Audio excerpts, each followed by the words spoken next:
Kioto, Japón. 8 de octubre de 1594. El olor acre de la madera quemada se mezcla con algo más. Algo que hace que la multitud se acerque a pesar de su horror.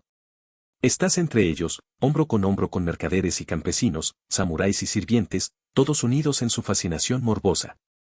La gran caldera de hierro se alza como una boca negra en el centro del terreno de ejecución. Vapor asciende de sus profundidades como dedos fantasmales que alcanzan el cielo otoñal. Se oye el aceite burbujeando. Ese sonido, un hervor bajo y persistente que parece arrastrarse bajo la piel. Los asistentes del verdugo alimentan el fuego debajo, y con cada tronco fresco, las llamas danzan más alto, proyectando sombras parpadeantes sobre los rostros de los condenados. Dos figuras se arrodillan frente a la caldera, atadas y custodiadas. Un hombre de hombros anchos a pesar de sus ataduras, su cabello oscuro enmarañado con sudor y suciedad, y a su lado un niño, quizás de 7 años, su pequeño cuerpo temblando, no de frío, sino de un terror tan profundo que irradia de él como calor del aceite hirviendo. El hombre es Ishikawa Goemon. El niño es su hijo. En instantes, ambos serán sumergidos en esa caldera de muerte, y serás testigo de algo que te perseguirá por el resto de tus días. El amor de un padre transformado tanto en salvación como en perdición. Un acto final de desafío que resonará a través de los siglos. Pero para entender este momento, primero debes comprender al hombre cuya vida llevó a este horrible final. Debes retroceder a las sombras de un Japón desgarrado por la guerra, donde el honor y la supervivencia danzaban juntos al borde de una espada, y donde las leyendas nacieron de las cenizas de un mundo en llamas. El año es 1558 y Japón sangra. El periodo Sengoku, la era de los estados en guerra, ha convertido al país en un campo de batalla donde los señores de la guerra luchan por territorio, poder y el sueño de la unificación. Es en este caos que nace un niño. Un niño que crecerá para convertirse en el ladrón más grande en la historia japonesa o en su héroe popular más amado, dependiendo de quien cuente la historia. Su nombre, dicen, era originalmente Sonada Kuranosin. Nacido en una familia samurái al servicio del clan Moshi en la provincia de Iga, podría haber vivido una vida de honor y deber, sirviendo a su señor y muriendo con la espada en mano. Pero el destino, como suele hacer, tenía otros planes. Imagina a un joven de 15 años de pie sobre los cuerpos de sus padres, su sangre filtrándose en los pisos de madera de lo que una vez fue su hogar. Los hombres del shogunato Ashikaga habían llegado en la noche, rápidos e implacables. Su padre, Ishikawa Akashi, había sido marcado para la muerte. Su crimen no era más que estar en el lado equivocado de una división política que cambiaba como la arena en una tormenta de viento. Las manos del joven tiemblan mientras agarra la espada de su padre, aún caliente por la sangre de sus asesinos. Pero ya se han ido, fundidos de nuevo en la oscuridad de la que vinieron, dejando solo cadáveres y el hedor de la violencia. Este es el momento en que Sonada Kuranosin muere y algo más nace. Algo más duro, más enojado, más peligroso. Se convierte en estudiante de Momochi Sandayu, uno de los maestros ninja más temidos de la escuela Iga. Aquí, en las fortalezas de la montaña donde las sombras son armas y el silencio armadura, el joven aprende las artes que lo harán legendario. Estudia el camino de la hoja, los secretos de la infiltración, la danza mortal del asesinato que convierte a hombres ordinarios en susurros en la noche. Pero incluso en este mundo de disciplina y muerte, su corazón no traiciona. Dicen que se enamoró de una de las concubinas de su maestro, una mujer cuyo nombre la historia ha olvidado, pero cuya belleza debió valer la pena morir. Cuando Momochi descubre el asunto, solo puede haber una respuesta, exilio o muerte. El joven elige el exilio, pero no antes de robar algo precioso de su maestro, una espada de artesanía legendaria, una hoja que parece cantar con su propia luz interior. Es un robo que lo perseguirá. Un crimen que lo marca como un nukenin, un ninja fugitivo, un hombre sin honor ni hogar. Y así, Sonada Kuranosin desaparece en la niebla de la historia.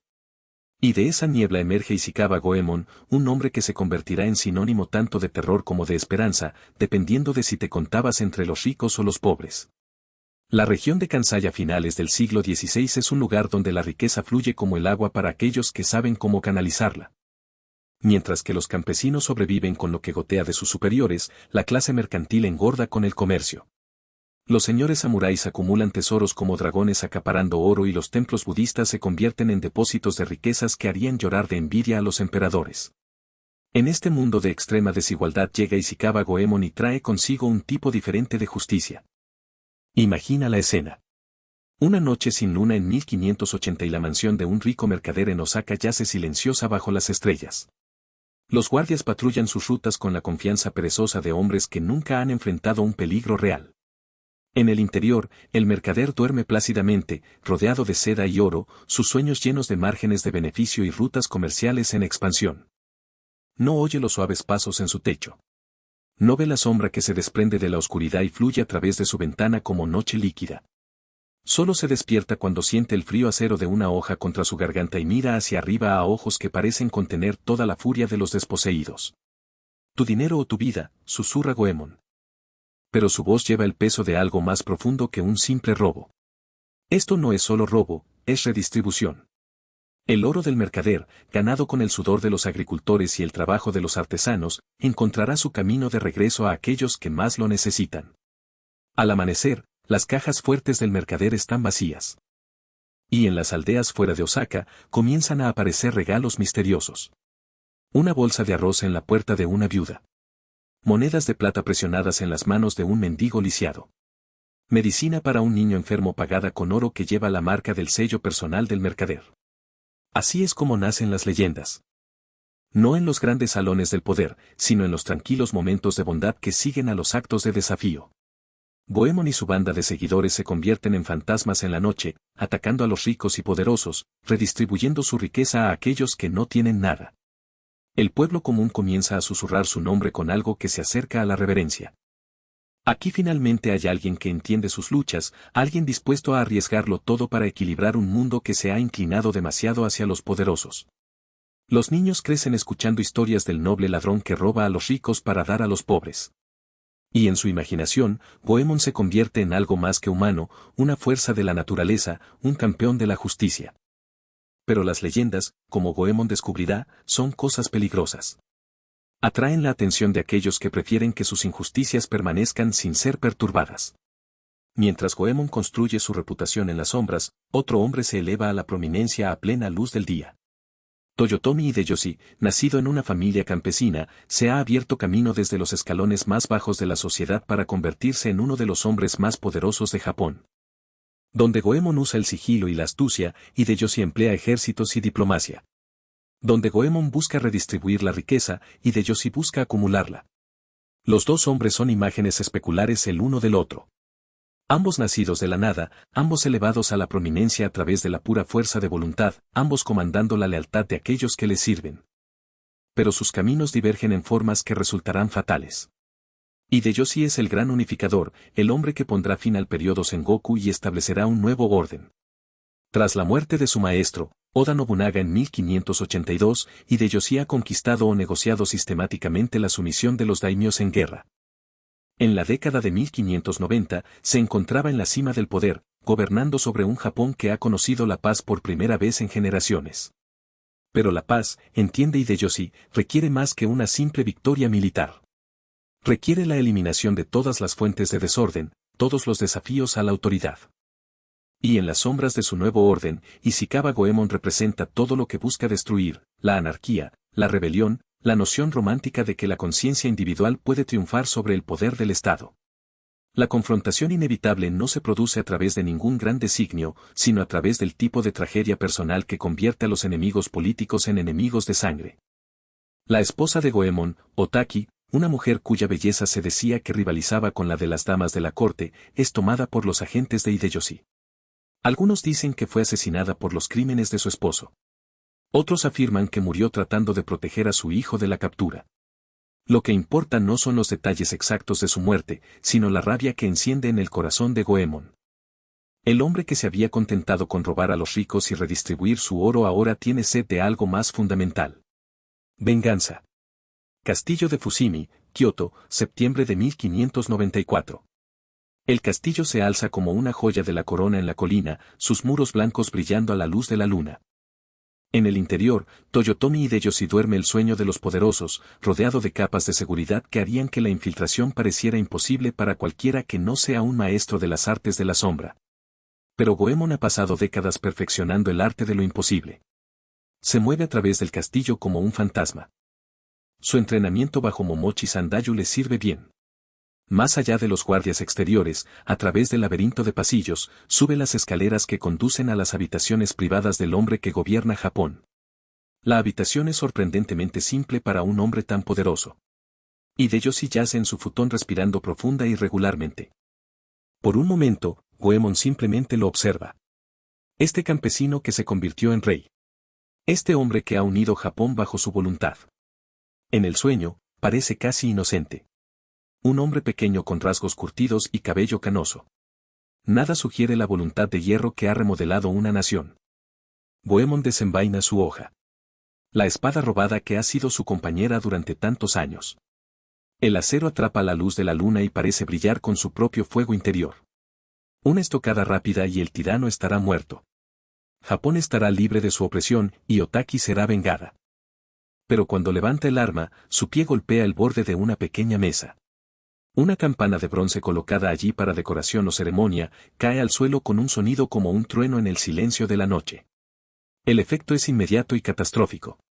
Los guardias entran en la habitación desde alcobas ocultas, sus espadas ya desenvainadas. Hideyoshi se endereza de un salto, sus ojos muy abiertos, pero ya calculando. En segundos, Goemon se encuentra rodeado, su hoja en la garganta de un hombre al que ya no puede matar.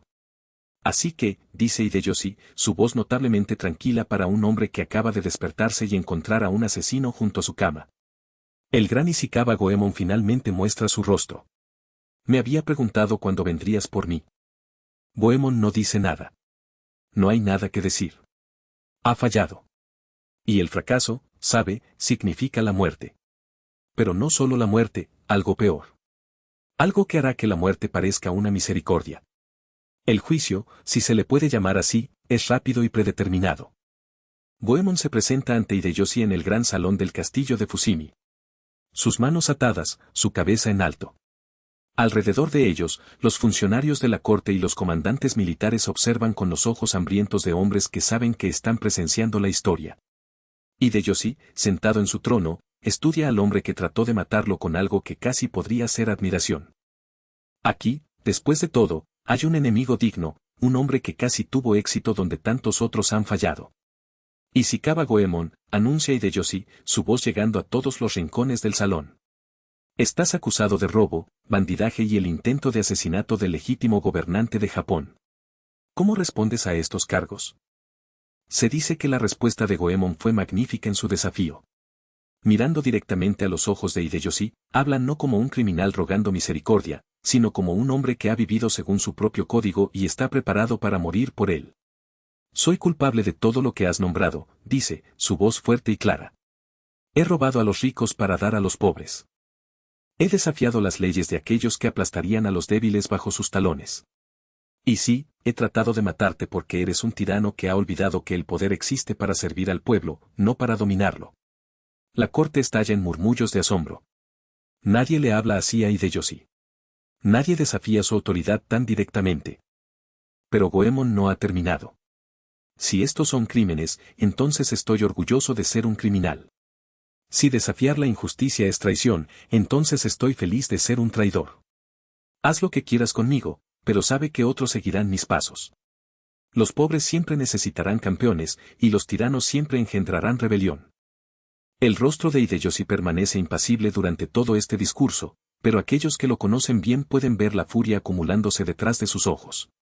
Esto no es solo desafío. Es un desafío directo a todo lo que ha construido, todo lo que representa. Hablas de justicia, responde Hideyoshi, su voz peligrosamente tranquila. Pero la justicia requiere orden, y el orden requiere que aquellos que violan la ley enfrenten las consecuencias. Has vivido por la violencia. Ishikawa Goemon, ahora morirás por ella. La sentencia, cuando llega, es tan impactante que incluso los cortesanos endurecidos jadean. Muerte por ebullición, un castigo tan raro y tan terrible que está reservado solo para los crímenes más atroces. Pero Hideyoshi no ha terminado. Y ya que afirma ser un campeón del pueblo, continúa, veamos cuánto los amas realmente, tu hijo compartirá tu destino. Morirá como tú mueres, lentamente y con agonía, para que todos los que lo presencien comprendan el precio de desafiar el orden legítimo. Ahora, finalmente, la compostura de Goemon se quiebra. Su hijo, su niño inocente, que no ha hecho nada más que llevar el nombre de su padre, morirá por sus crímenes. El dolor que cruza el rostro de Goemon es peor que cualquier tortura física podría ser. El niño es inocente, dice, y por primera vez su voz se quiebra. Mátame como quieras, pero perdona al niño. No ha hecho nada para merecer este destino. Pero Hideyoshi es implacable. El niño es tu hijo. Lleva tu sangre, tu nombre, tu legado de desafío. Japón estará mejor sin ambos. La noche antes de la ejecución, Goemon se sienta en su celda con su hijo presionado contra su costado. El niño, quizás de 7 años, no entiende completamente lo que está a punto de suceder, pero puede sentir la angustia de su padre como un peso físico. Papá, susurra el niño, ¿vamos a morir mañana? Goemon mira a su hijo, este niño inocente que ha quedado atrapado en el juego mortal entre su padre y el gobernante de Japón. ¿Cómo le explicas a un niño de 7 años que morirá por pecados que nunca cometió, por una rebelión a la que nunca eligió unirse? Sí, dice Goemon finalmente porque siempre ha creído en la verdad, incluso cuando es terrible. Vamos a morir mañana. El niño se queda callado por un largo momento procesando esta información con la extraña calma que a veces muestran los niños ante un desastre incomprensible. ¿Dolerá?, pregunta. Goemon cierra los ojos, conteniendo las lágrimas. Sí, dice de nuevo. ¿Dolerá? ¿Estarás conmigo? Sí, promete Goemon, abrazando a su hijo. Estaré contigo. Te abrazaré y no te soltaré pase lo que pase. El niño asiente, aparentemente satisfecho con esta respuesta.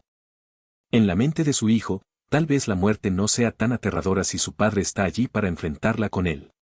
Goemon pasa el resto de la noche componiendo su poema de muerte, una tradición que permite a los hombres condenados dejar atrás alguna declaración final de su filosofía o creencias. Su poema, cuando está terminado, es tanto una confesión como una profecía. Aunque pueda servir el cuerpo de un ladrón, no puede servir su espíritu. Los ladrones siempre existirán mientras haya ricos y pobres. Es un poema que habla no solo de su propio destino, sino de la lucha eterna entre los poderosos y los impotentes, los ricos y los pobres, los gobernantes y los gobernados. En la muerte, Goemon se ve a sí mismo como parte de algo más grande. Una fuerza que no puede ser destruida por ningún castigo, por terrible que sea. 8 de octubre de 1594. Templo Nanzenji, Kioto. El amanecer llega demasiado rápido y no lo suficientemente rápido. El terreno de ejecución ya está abarrotado de espectadores, mercaderes y campesinos, samuráis y monjes, todos atraídos por la terrible fascinación de presenciar algo sin precedentes. La muerte por ebullición ha sido reservada para los crímenes más atroces, y la mayoría de los presentes nunca la han visto realizarse. La gran caldera de hierro se encuentra en el centro del espacio despejado, su superficie negra brillando opacamente a la luz del sol de la mañana. Vapor se eleva de sus profundidades, y el olor a aceite calentado llena el aire. El fuego debajo ha estado ardiendo desde antes del amanecer, y el aceite dentro está ahora a una temperatura que mataría a un hombre en instantes. Goemon y su hijo son llevados adelante encadenados. El niño se mantiene cerca del lado de su padre, su pequeña mano aferrándose a las túnicas de Goemon. La multitud se acerca, sus voces un murmullo bajo de anticipación y horror. El propio Hideyoshi está presente, sentado en una plataforma elevada desde donde puede observar los procedimientos. Su rostro está impasible, sin mostrar emoción mientras observa al hombre que trató de matarlo enfrentar sus últimos momentos. El verdugo, un hombre de rostro sombrío que ha realizado este terrible deber antes, da un paso adelante. Explica el procedimiento con el desapego clínico de un profesional. Los condenados serán sumergidos en el aceite con los pies primero, permitiéndoles experimentar la agonía total de su muerte. No habrá misericordia, ni un final rápido a su sufrimiento. Goemon escucha estas palabras sin inmutarse, pero su agarre en la mano de su hijo se aprieta. El niño lo mira con ojos llenos de terror, pero también con confianza. Incluso ahora, al final de todo, cree que su padre lo protegerá. ¿Recuerdas lo que te dije? Goemon le susurra a su hijo. No te soltaré. Los guardias se mueven para separarlos, para llevar al niño a su propia cadena que lo sumergirá en la caldera. Pero cuando alcanzan al niño, Goemon hace algo que será recordado durante siglos. Levanta a su hijo en alto por encima de su cabeza, sosteniéndolo tan lejos del aceite hirviendo como su fuerza lo permita. Las cadenas que lo atan hacen de esta una hazaña casi imposible, pero la desesperación le da poder. Sus músculos se tensan, sus hombros arden, pero sostiene al niño en alto. La multitud jadea. No se supone que las ejecuciones procedan así. Se supone que los condenados se someten, que acepten su destino con dignidad o terror, pero no que se resistan. Pero Goemon no solo se resiste. Está haciendo una declaración. Si deben tener nuestras muertes, grita, su voz llegando a través de la multitud silenciosa. Entonces tomen la mía primero. Dejen que el niño muera rápidamente sin sufrir. El verdugo mira a Hideyoshi en busca de guía. Esto no está en el guión, pero el rostro de Hideyoshi permanece pétreo, y asiente para que la ejecución continúe. La cadena baja y los pies de Goemon tocan la superficie del aceite. El efecto es inmediato y horrible. Su cuerpo se arquea en agonía mientras el líquido hirviendo quema su piel, pero aún así mantiene a su hijo en alto por encima de su cabeza. El niño grita, pero ya sea por terror o por el calor que irradia desde abajo, es imposible saberlo. Bajan, la cadena descendiendo eslabón por eslabón. El aceite alcanza las rodillas de Goemon, luego su cintura, luego su pecho. Cada centímetro es una eternidad de agonía, pero aún así sus brazos permanecen firmes. Aún mantiene a su hijo por encima del calor asesino. La multitud observa en silencio atónito. Algunos están llorando abiertamente. Otros se han apartado, incapaces de soportar la vista. Pero todos entienden que están presenciando algo sin precedentes. El amor de un padre hecho manifiesto en las circunstancias más extremas imaginables. Cuando el aceite alcanza el cuello de Goemon, su fuerza finalmente comienza a fallar. Sus brazos tiemblan y el niño comienza a resbalar. Pero en lugar de dejar que su hijo caiga en la caldera hirviendo, Goemon hace algo que perseguirá a los testigos por el resto de sus vidas, hunde al niño en el aceite con él, llevándolo profundamente bajo la superficie en un movimiento rápido y misericordioso. El grito del niño se corta cuando el líquido hirviendo se cierra sobre su cabeza, matándolo instantáneamente en lugar de lentamente. Luego Goemon levanta el cuerpo de su hijo en alto por encima de su cabeza una vez más. Sosteniéndolo como una pancarta de desafío mientras su propia vida se desvanece, incluso cuando el aceite destruye su cuerpo, incluso cuando la muerte lo reclama, mantiene su agarre en el niño que no pudo salvar, pero que al menos pudo evitar una agonía prolongada. La última imagen que ve la multitud es el rostro de Goemon, quemado y muriendo, pero aún desafiante. Sus ojos fijos en Hideyoshi con una expresión de odio tan concentrado que aquellos que lo presencian afirmarán que sintieron que la temperatura bajaba. Luego se hunde bajo la superficie, llevándose a su hijo con él, y el terrible espectáculo ha terminado. La ejecución de Ishikawa Goemon y su hijo estaba destinada a ser una demostración del precio de desafiar la autoridad. Hideyoshi pretendía que fuera una advertencia, un espectáculo tan terrible que aplastaría cualquier pensamiento de rebelión en los corazones de aquellos que lo presenciaron. En cambio, se convirtió en algo completamente diferente. La imagen de un padre sacrificando todo para proteger a su hijo, incluso ante la muerte, resonó en el pueblo común de maneras que Hideyoshi nunca anticipó. Lejos de destruir el legado de Goemon, la ejecución lo transformó de un bandido notorio en un héroe popular de proporciones míticas. La historia se extendió por todo Japón como un reguero de pólvora, creciendo en la narración. Goemon se convirtió no solo en un hombre sino en un símbolo, la encarnación de la resistencia a la tiranía, del amor por la familia, de la lucha eterna entre los poderosos y los impotentes. Su poema de muerte, sacado de contrabando de su celda de prisión, se convirtió en una especie de himno para los desposeídos. En los años que siguieron, otros ladrones y rebeldes reclamarían su nombre, continuando con su legado de robar a los ricos para dar a los pobres. Las autoridades capturarían y ejecutarían a estos pretendientes, pero no importaba.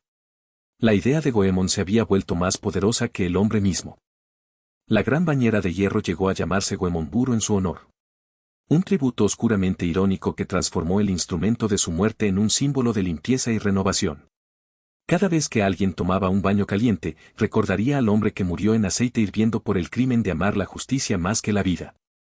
Los teatros kabuki inmortalizarían su historia en obras de teatro que atrajeron a multitudes durante siglos. Los artistas lo pintarían como un héroe de fuerza sobrehumana, capaz de hazañas que ningún hombre mortal podría lograr.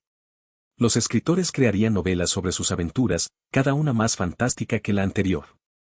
Pero quizás el legado más perdurable de Ishikawa Goemon es la pregunta que plantean su vida y su muerte. En un mundo donde el poder se concentra en manos de unos pocos, donde los ricos se hacen más ricos mientras que los pobres luchan por sobrevivir, ¿cuál es la respuesta adecuada? ¿Es la sumisión a la autoridad o es la rebelión en nombre de la justicia? Goemon eligió la rebelión y le costó todo. Sin embargo, al perder su vida, ganó algo que Hideyoshi, a pesar de todo su poder, nunca podría poseer. Inmortalidad en los corazones y las mentes del pueblo. Han pasado 4 siglos desde que Ishikawa Goemon y su hijo murieron en esa caldera hirviendo.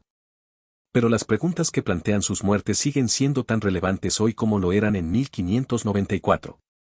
El mundo ha cambiado más allá del reconocimiento. Tenemos tecnologías que parecerían magia para la gente del periodo Sengoku. Gobiernos que afirman representar la voluntad del pueblo. Sistemas de leyes que prometen justicia para todos. Sin embargo, las desigualdades fundamentales que llevaron a Goemon a la rebelión persisten. Los ricos siguen haciéndose más ricos mientras que los pobres luchan por sobrevivir. Las personas poderosas aún escapan a las consecuencias de sus acciones mientras que los impotentes sufren por crímenes que no cometieron. La maquinaria de la opresión se ha vuelto más sofisticada, pero no ha desaparecido. Y así, la leyenda de Goemon perdura no como una curiosidad histórica sino como un desafío vivo. Nos recuerda que hay momentos en que las leyes del Estado entran en conflicto con las leyes de la conciencia, cuando las exigencias de la justicia nos exigen arriesgar todo lo que amamos. También nos recuerda el terrible precio que extraen tales elecciones. La rebelión de Goemon le costó la vida, su familia y cualquier posibilidad de ver el mundo que luchó por crear. Su hijo murió por las elecciones de su padre, una víctima inocente de una guerra a la que nunca eligió unirse. La imagen de ese momento final, un padre sosteniendo a su hijo moribundo por encima de su cabeza, desafiando a sus verdugos incluso cuando su propia vida se desvanecía, sigue siendo uno de los símbolos más poderosos tanto de amor como de pérdida en la historia humana. Nos muestra de lo que somos capaces en nuestros mejores momentos y lo que estamos dispuestos a sacrificar por las cosas en las que creemos. Al final, tal vez ese sea el verdadero legado de Ishikawa Goemon. No el robo ni la rebelión, sino el recordatorio de que hay cosas en este mundo por las que vale la pena morir, y que las mayores tragedias a menudo surgen de la colisión entre el amor y la justicia, entre el deseo de proteger a aquellos que nos importan y la necesidad de luchar por lo que es correcto. El hombre que fue hervido vivo con su hijo se convirtió en algo más que una figura histórica. Se convirtió en un espejo en el que podemos ver nuestras propias almas y una pregunta que cada generación debe responder por sí misma. Cuando nos enfrentemos a la injusticia, ¿nos someteremos o nos resistiremos? ¿Y si elegimos la resistencia, estamos preparados para pagar el precio? La caldera de hierro se ha enfriado hace mucho tiempo. Pero el fuego que llevó a Ishikawa Goemon a su muerte sigue ardiendo, esperando a la próxima persona lo suficientemente valiente o lo suficientemente tonta como para recoger la pancarta que dejó atrás.